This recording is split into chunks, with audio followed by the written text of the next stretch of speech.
Chapter 59, Space Pioneers.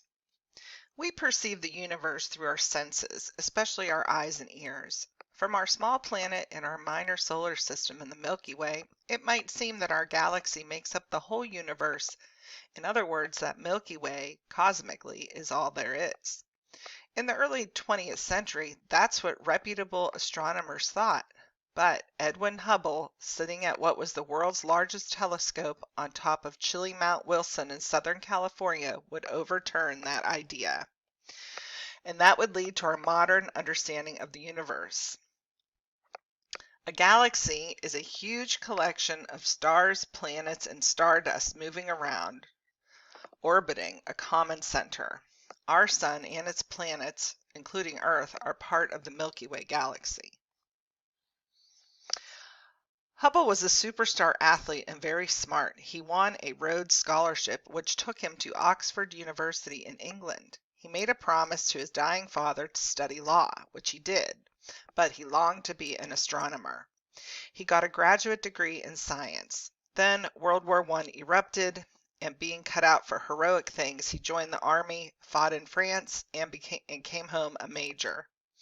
Finally, in 1919, he was ready to accept an offer he received from the Mount Wilson Observatory. For the next few years, he painstakingly analyzed photographs and other data from the giant telescope on the peak of Mount Wilson. Today, astronomers study data on computer screens. But Edwin Hubble cranked and turned the huge device until it pointed it where he wanted it, put his eye to the eyepiece, and saw stars that had never been seen before. When he pointed the powerful scope at a fuzzy area in the heavens, then called the Andromeda Nebula, he saw a swirling collection of stars. Nebula comes from a Latin root that means cloud. Today, scientists use the word to describe clouds of dust and gas in space that are birthplaces of stars. They are not galaxies. Hubble realized he was seeing a separate galaxy with a spiral shape much like our own Milky Way. He soon understood that the universe is much, much bigger than anyone had imagined, and that it is strewn with galaxies. But it was when he figured out that the galaxies are all moving away from each other at an astonishing speed, that he changed almost everything we believed about the heavens. Over in Switzerland, Albert Einstein had come up with a theory of relativity that showed mathematically that the universe is expanding. But no one could believe it, not even Einstein. He thought he had made a mistake. Most people believed the universe was exactly as it had been at the creation.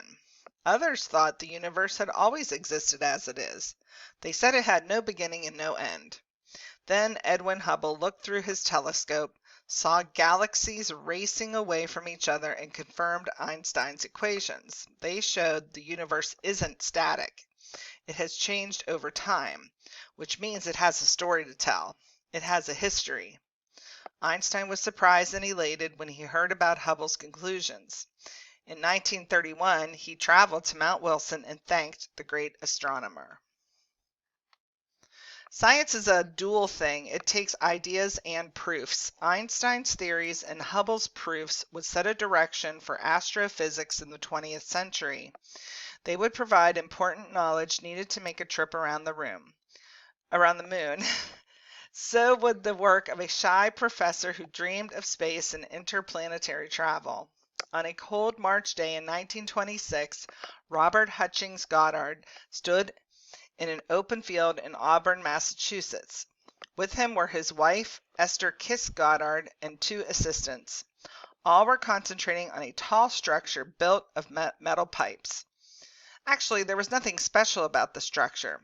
What was attached to it was special. It was a small rocket. If you want to pause, you can read Stars in Women's Eyes to yourself. The rocket had a 2-foot-long motor. Pipes ran from the base of the motor to 2 attached tanks. One tank held gasoline and the other oxygen. Goddard touched a blowtorch to an opening at the top of the rocket. The rocket let out a roar. Slowly it lifted off the launch pad.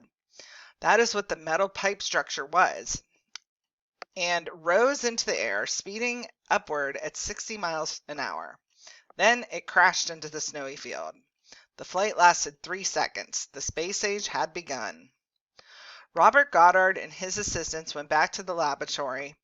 They knew what they had done that day was as important as what had been done by two brothers from Dayton, Ohio at Kitty Hawk, North Carolina in December of 1903. But almost no one else knew that. In 1926, most people would have laughed at a scientist who took the idea of space travel seriously. It would be a long time before the world understood about rockets and rocket travel. Robert Goddard had dreamed of space travel from the time he was a boy. It all began with two books, The War of the Worlds, written by an Englishman, H.G. Wells, and From the Earth to the Moon, written by a Frenchman, Jules Verne. Those books are two of the earliest and best of the modern science fiction novels. Goddard read them, reread them, and read them again. They made him believe that space travel was possible. His later studies led him to decide that rockets were the way space would be conquered. Rockets were nothing new. The Chinese had designed rockets way back in the 11th century. The Chinese rockets were powered by explosive powers. You lit the power and whammo, the rocket lifted off and the fuel was all used up. Chinese rockets were mostly used for their fireworks. Goddard realized if a rocket was to soar out of the Earth's atmosphere and beyond, it would need a fuel that provided steady power, a fuel that wouldn't burn up all at once. A liquid seemed to be the answer, but liquid fuels demand oxygen in order to burn. There is no oxygen in space. Now, it doesn't sound terribly complicated to figure all that out and build a rocket that carries its own fuel and oxygen tanks. It doesn't seem difficult because we now know it can be done. The first person to come up with an idea isn't sure it can be done, or how to do it. It took Robert Goddard 10 years of experimenting to build the little rocket that climbed into the sky on that icy cold March day in 1926. A few other scientists in Germany and Russia were working on the same problem. They worked with theories. Theories are ideas. Goddard's was different. He started with theories, but then he tested them. That is the true scientific way. When he was 38, 6 years before the 1926 test flight, Goddard wrote a paper for the Smithsonian Institution in which he theorized that a rocket of 10 tons might be made powerful enough to reach the moon. He spent much of the rest of his life working to make that possible. New England isn't a good place to test rockets. Too many trees and people. Goddard decided to do his testing in New Mexico over the desert. Soon his rockets were traveling at 700 miles an hour. Some were rising as much as 1.5 miles high. He worked out ways to guide and control rockets. He developed the idea of a series of rockets as means of reaching the moon. He devised parachutes to allow rockets to return to Earth smoothly. He patented more than 200 of his ideas. Robert Goddard died in 1945, 24 years before Apollo 11 landed on the moon, but his spirit must have been riding with the astronauts on that voyage.